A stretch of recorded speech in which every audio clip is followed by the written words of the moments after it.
कक्षा 10 के पाठ हरिहर काका, जो कक्षा 10वीं में बहुत महत्वपूर्ण है, उसके बारे में मैं आपको कुछ बताना चाहता हूँ। हरिहर काका पाठ के लेखक मिथिलेश्वर हैं। ठाकुर बाड़ी परिचय। गांव कस्बाई शहर आरा से 40 किलोमीटर की दूरी पर है। गांव के पूरब में ठाकुर जी का विशाल मंदिर है, जिसे गांव के लोग ठाकुर बाड़ी कहते हैं। जैसे जैसे गांव बसता गया और आबादी बढ़ती गई, गांव के कलेवर में भी विस्तार होता गया। लोग ठाकुर जी को मनौती मनाते कि पुत्र हो, मुकदमे में विजय हो, लड़की की शादी अच्छे घर में तय हो, लड़के को नौकरी मिल जाए। फिर इसमें जिनको सफलता मिलती, वह खुशी से ठाकुर जी पर रुपए, जेवर, अनाज चढ़ाते। अधिक खुशी होती तो ठाकुर जी के नाम अपने खेत का एक छोटा सा टुकड़ा लिख देते। हरिहर काका की विशेषता। हरिहर काका के चार भाई हैं।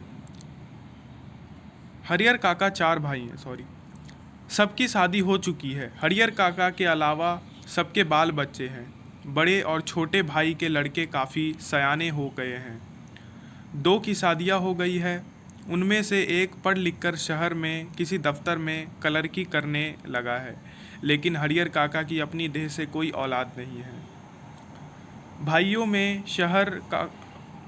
में हरिहर काका का नंबर दूसरा है। उनकी दोनों पत्नियों की मृत्यु हो गई है।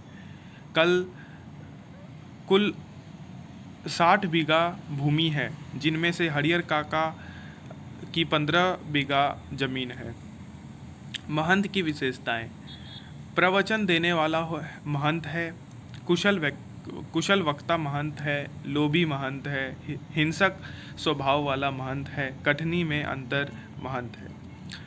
महंत, इस पाठ में जिस महंत की चर्चा हुई है, मैं उसी महंत की बात कर रहा हूँ। इस पाठ में हरिहर काका की व्यथा के बारे में बताया गया है। हरिहर काका की कोई संतान नहीं थी और उनके भाई और महंत ने उनसे जोर ज़बरदस्ती करके उनकी ज़मीन हड़पने की कोशिश की, लेकिन अंत में वो सफल ना हो पाए और अभी पुलिस निगरानी के बीच में रहते हैं, जिनमें से पुलिस भी उनके पैसे से खूब मौज मस्ती करते हैं।